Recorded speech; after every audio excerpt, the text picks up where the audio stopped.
Muy bien, vamos a leer Lucas, capítulo 9, versículo 51. Me imagino que a esta altura ya se lo deben de saber de memoria, ¿no? Lucas, capítulo 9, versículo 51. ¿Ok?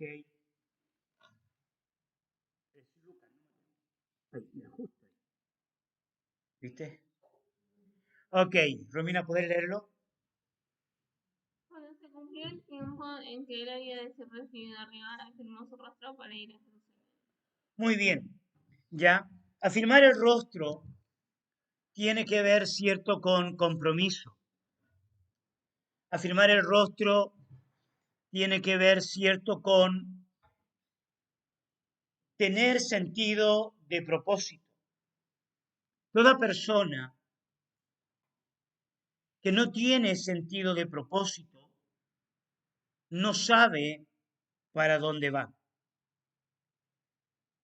Y como no sabe hacia dónde va, la persona tiene que inventar el camino. Y hay muchas personas en el mundo que inventan el camino, lo crean a sí mismo. Cuando la persona inventa su camino sin tener una búsqueda honesta de Dios, la escritura define a este tipo de personas como rebeldes. Ya la rebelión, en cierto sentido, también es definida como aquel que construye su propio camino, que edifica su propia vida. ¿Tá? Una vida sin Dios es una vida que puede ser construida. Y decíamos la semana pasada, es una vida que también puede alcanzar sus sueños. La persona puede alcanzar sus sueños y sentirse realizada en lo que hace. Pero el hecho de que alcance sus sueños y se sienta realizada en lo que hace, no necesariamente la va a llevar, cierto, a realizar los sueños de Dios. Sácate de la cabeza que tus sueños son los sueños de Dios. Fuerte, ¿no? Pero sácate de la cabeza que tus sueños son los sueños de Dios. ¿Por qué es tan importante sacarte de tu cabeza que tus sueños son los sueños de Dios? Porque toda persona que busca alcanzar sus sueños engañosamente puede pensar que está alcanzando los sueños de Dios.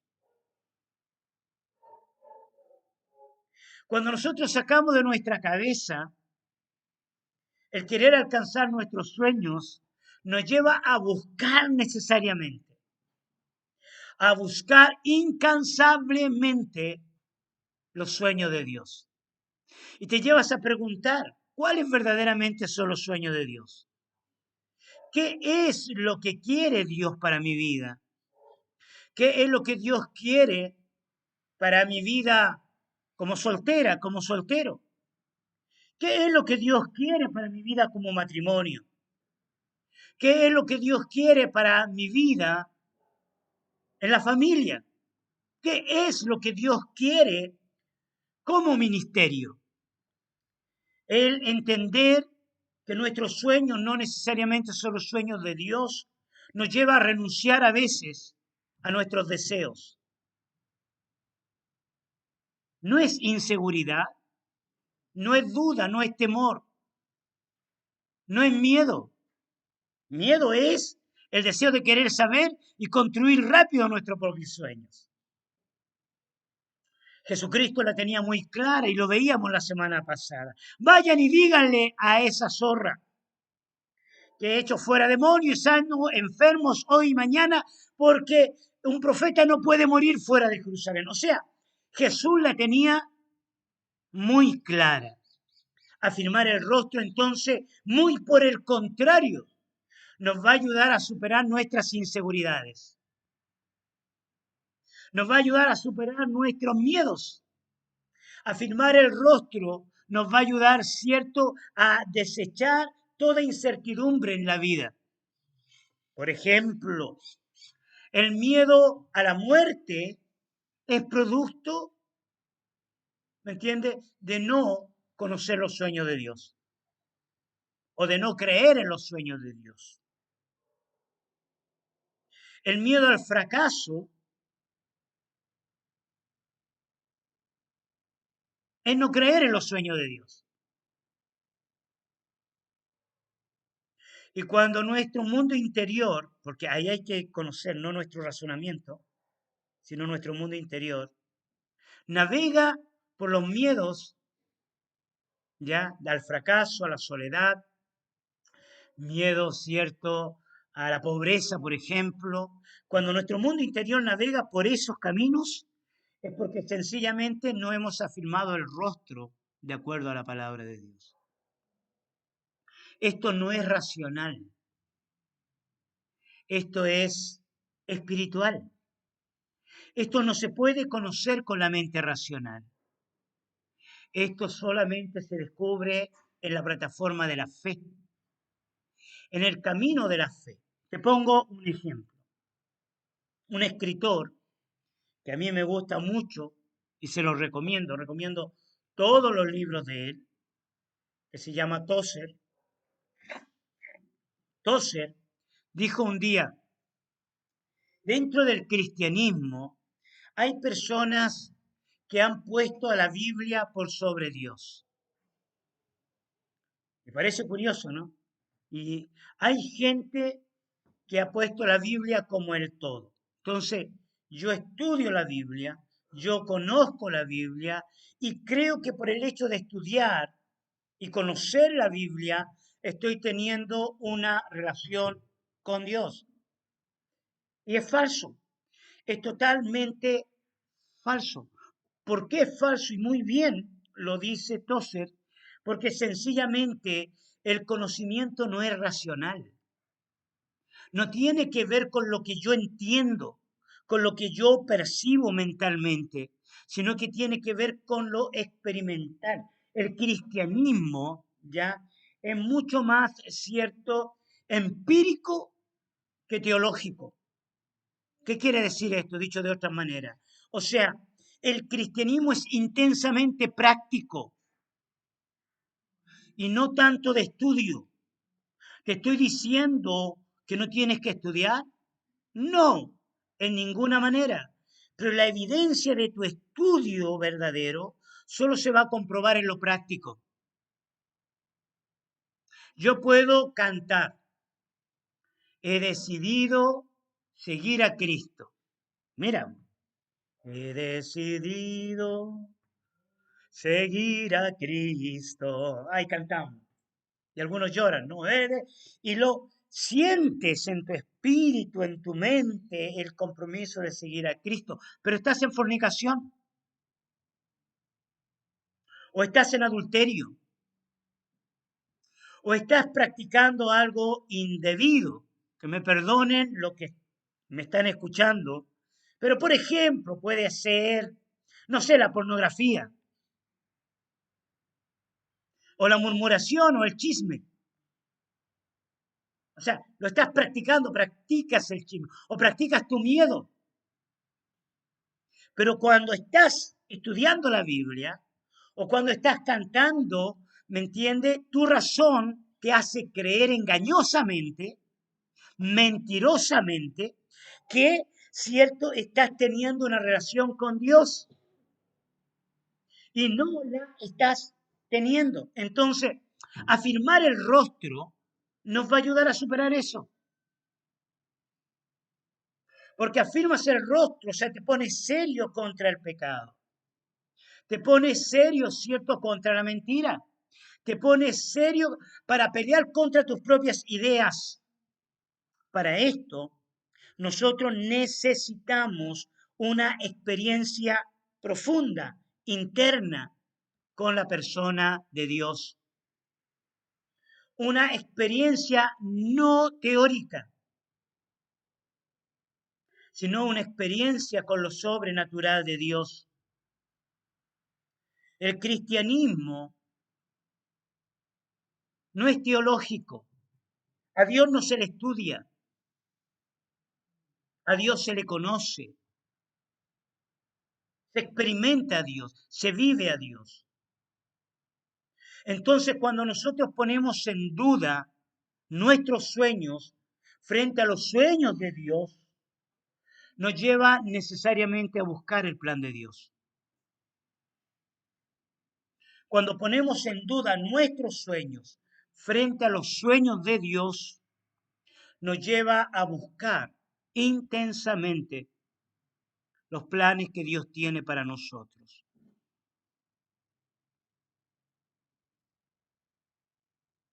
Pero no los vas a estar buscando toda tu vida. Porque hay gente que siempre está buscando los planes de Dios. No. Una vez que uno conoce los planes de Dios, ¿qué tiene que hacer? Caminar por ellos. Por eso, una de las grandes evidencias que las personas pierden el camino es cuando alguien llega y te dice, Dios me dijo que tenía que estar acá. Dios me llamó al entrenamiento. Dios me llamó al campo misionero. Dios me llamó a hacer tal cosa. Dios me dijo que esta era mi nación y que yo tenía que hacer tal cosa. Y en medio del camino, hermano, usa la garrapaticida, Dios le empieza a cambiar el camino. Y dice, pero ¿cómo Dios le empieza a cambiar el camino? Ahora, la evidencia es práctica. La evidencia no es teórica porque hay gente que te dice, yo voy a estudiar medicina porque sí, Dios me llamó al campo misionero y yo voy a usar la medicina para, ¿cierto?, el campo misionero. Ok, si Dios te habló, si Dios realmente fue el Espíritu de Dios quien te habló, entonces la evidencia, ¿cuál es? Es que la utilización del estudio te va a llevar a desarrollar una mayor gloria en el campo misionero. Pero si en el proceso vemos que hay otros elementos, ¿no?, que llevan a ver que la experiencia no es realmente esa. O sea, te recibiste, te titulaste, tenés tu diploma, pero lo primero que haces es poner tu propia oficina en un lugar donde Dios nunca te mandó. ¿Cuál es la evidencia empírica, real? Es que jamás quisiste estudiar medicina para el campo misionero. ¿Me explico? Entonces, la evidencia es demostrable a través de la experiencia. No es que he decidido seguir a Cristo, ya, o estoy estudiando o estoy enseñando la Biblia. Tú puedes enseñar la Biblia, tú puedes profetizar, dar palabra profética, y lo he enseñado, y la palabra profética puede ser hasta correcta, pero la experiencia interna tuya, evaluada frente al llamado de Dios, es lo que va a demostrar realmente si es Dios quien está contigo. Y eso nadie lo puede evaluar, solo Dios. Solo se puede demostrar delante de los demás si realmente estás con Dios o no. Pero el que lo evalúa es Dios, el que lo muestra es Dios. Ese camino lo tienes que transitar solo, solo. Ni tu marido te puede ayudar a transitar ese camino. Es Dios. Es Dios el que te revela los planes. Es Dios el que te anima a afirmar el rostro para llegar a Jerusalén. Recordemos que el objetivo de Jesucristo al llegar a Jerusalén era morir, era dar su vida por una causa. Eso demuestra ampliamente que Jesucristo no estaba viviendo para sí mismo. Jesucristo estaba viviendo para cumplir el plan. O sea, Para Jesús era más importante cumplir el plan que vivir para sí mismo. Para Jesús era más importante cumplir el plan que vivir para sí mismo. Una vez un hombre estaba preparando un viaje y en un tiempo a solas el Señor le dijo, prepárate porque en este viaje te voy a llevar conmigo.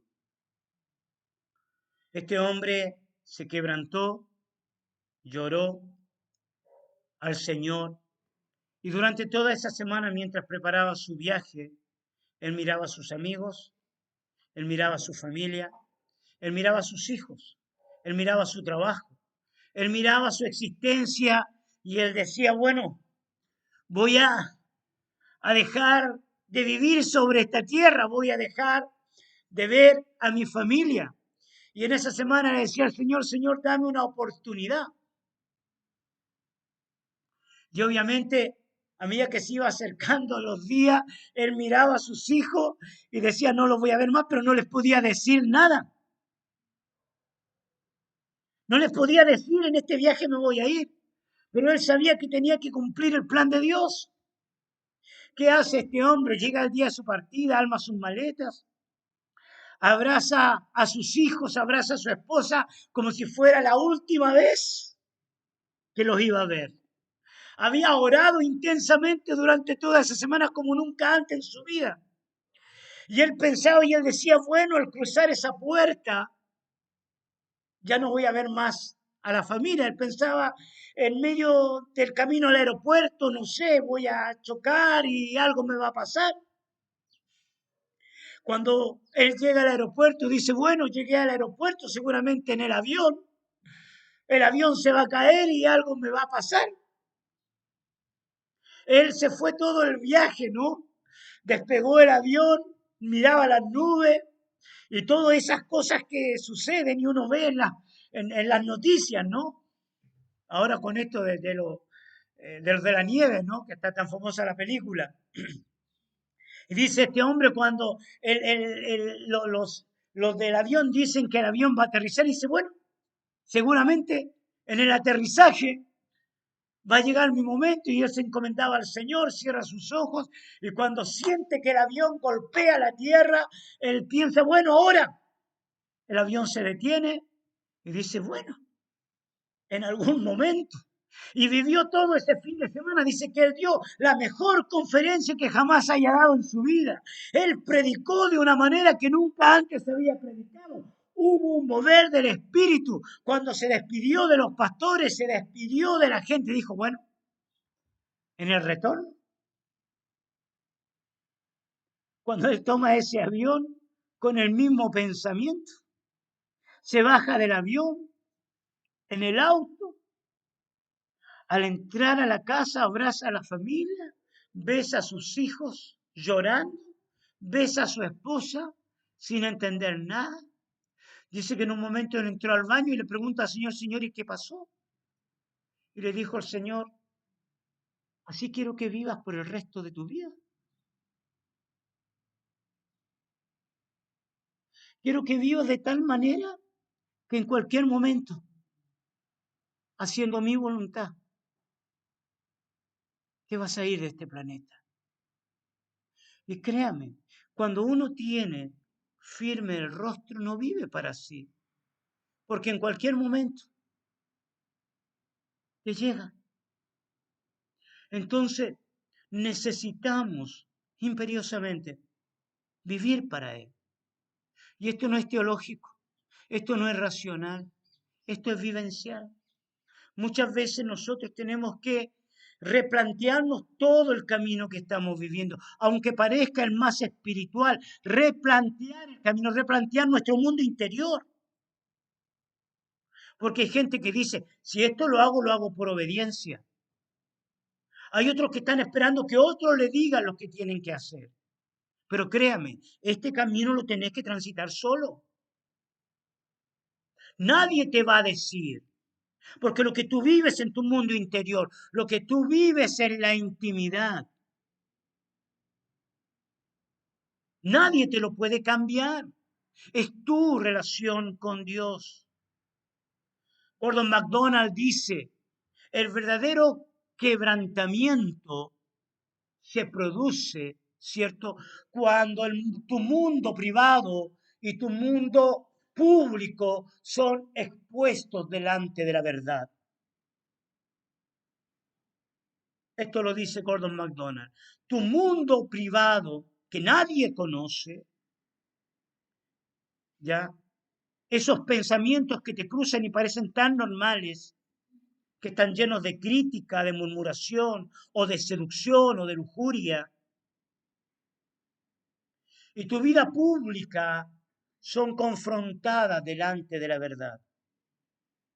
Es allí donde comienza recién el verdadero quebrantamiento. Por eso, en algunos momentos necesitamos reconsiderar lo que estamos viviendo. No dar por supuesto que estamos viviendo los sueños de Dios. No dar por supuesto que ya estamos caminando hacia Jerusalén. A veces queremos ser felices nosotros, queremos disfrutar nosotros. Uno de mis grandes miedos de la infancia era la pérdida. Perdí a mi madre cuando nací. Se separaron mis padres adoptivos. Murió mi hermano. Un ambiente de pobreza. Y creo que hasta el día de hoy, una de las cosas más complejas en mi vida es la afectividad. Es mostrar cariño a las personas. Y seguramente ustedes se han dado cuenta. ¿Por qué me cuesta? ¿Por qué me cuesta? Por el miedo a la pérdida. Porque ¿para qué me voy a comprometer con alguien? Amarlo demasiado si en algún momento lo voy a perder.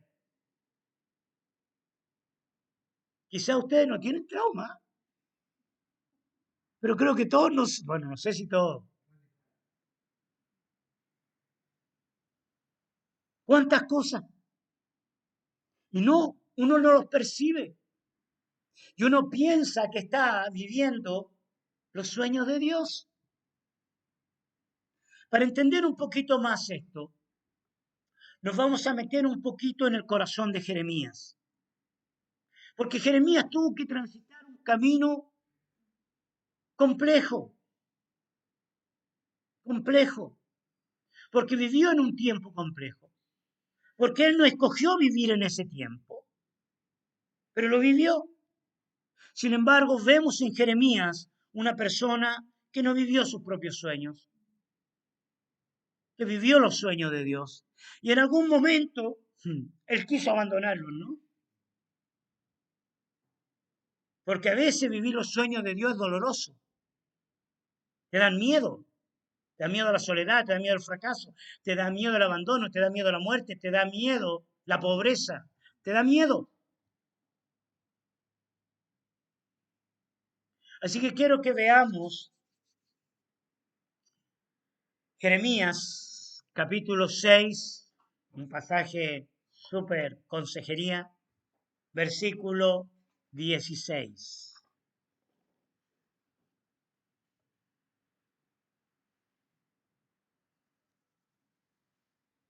Jeremías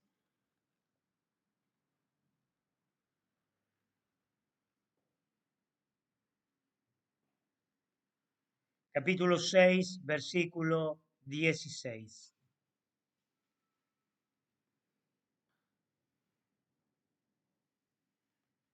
Si alguien de la chacra lo puede leer.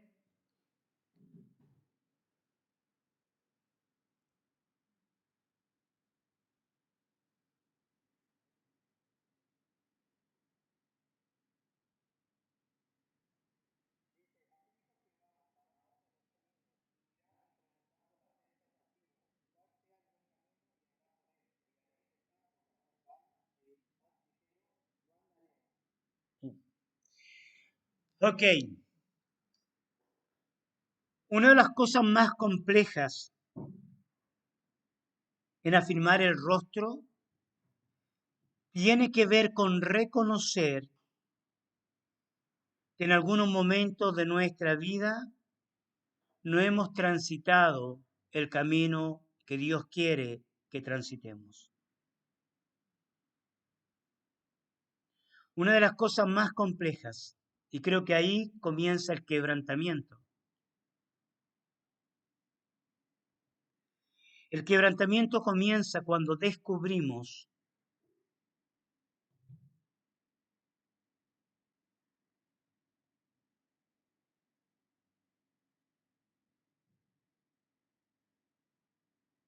que el camino que hemos transitado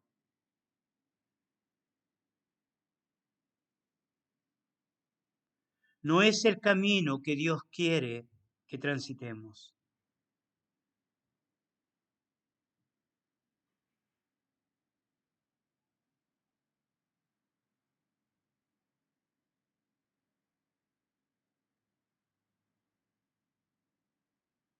No solamente debemos transitar el camino de Dios, sino que también debemos hacerlo a la manera de Dios.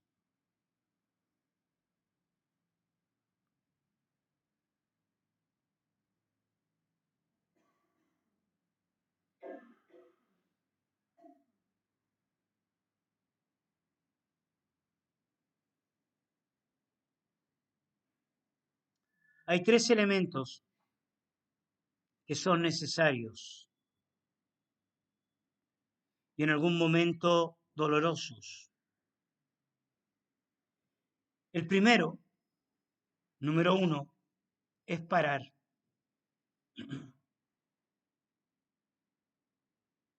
Parar no es fácil,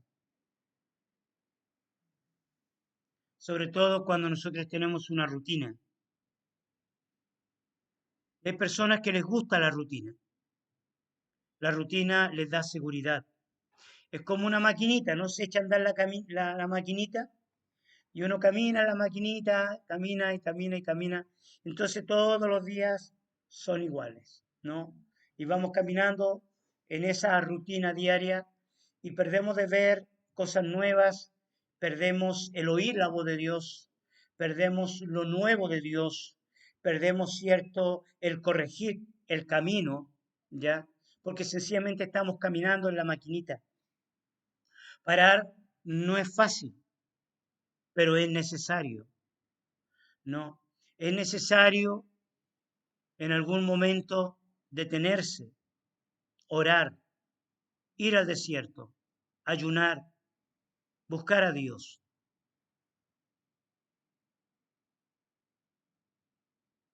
Entrar en la intimidad con Dios. ¿Cuándo fue la última vez que con seriedad paraste y buscar a Dios? No solo suponer, no solo imaginar.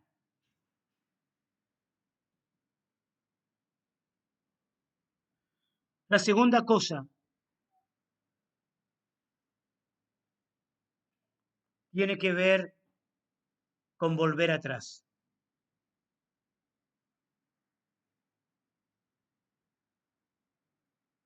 Y quizá la parte dolorosa es precisamente volver atrás. Sobre todo cuando una persona ha construido en un camino equivocado. Destruir lo que se ha construido en un camino equivocado es doloroso. Ya destruir, ¿cierto? O deshacer o volver atrás requiere humillación, humildad. En el orgullo es difícil volver atrás.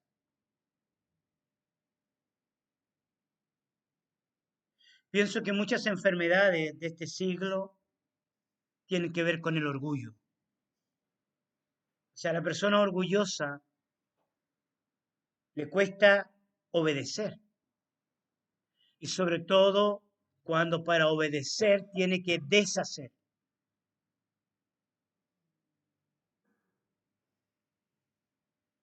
Deshacer.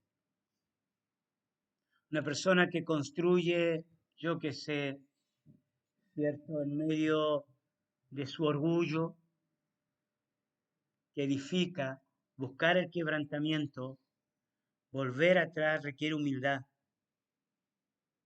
Y creo que toda restauración, una evidencia de la restauración, es precisamente, ¿cierto?, ese reconocimiento de en esto yo he estado mal.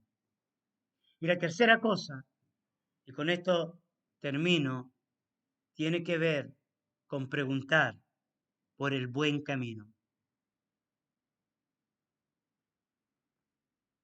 Preguntar por el buen camino. ¿Por qué es tan importante esto? Porque una vez que se conoce el buen camino, uno tiene que afirmar el rostro. Porque una vez que uno entiende el llamado de Dios, la visión de Dios, uno empieza a transitar por ese camino. Y pueden, cierto, la gente que está alrededor tuyo no entenderte, o pueden venir las amenazas como vinieron con Jesús de querer matarte, de querer destruirte, pero nada lo va a impedir porque tú vas hacia el camino que Dios tiene trazado para ti. Y eso es lo que trae seguridad. No es una seguridad de sentirte bien, no es es una seguridad de convicción espiritual. ¿Ya? Es algo del Espíritu, es algo del Señor. Y muchas cosas son liberadas cuando vos encontrás el camino. Son liberadas las finanzas, son liberado el ministerio, son liberada la salud espiritual, porque sencillamente estás caminando por él y no estás esperando que otros hagan o que otros te digan. Tú has afirmado el rostro para caminar por él. Amén. Muy bien, paramos por aquí. Muy bien. Y seguimos después. Cierra tus ojos. Señor, queremos meditar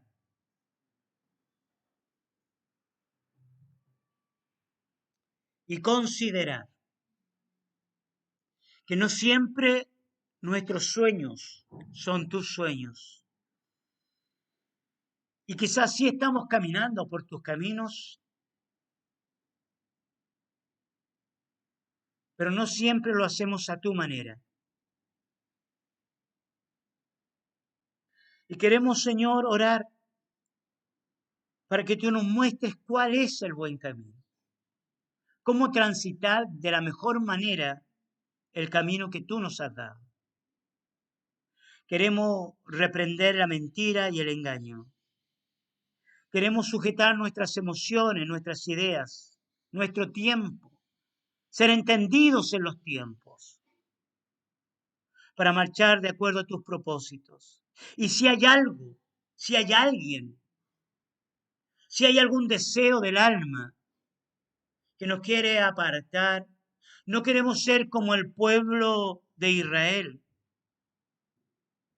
que le dijo a Jeremías, no andaremos, que te dijo a ti, no andaremos por ese camino.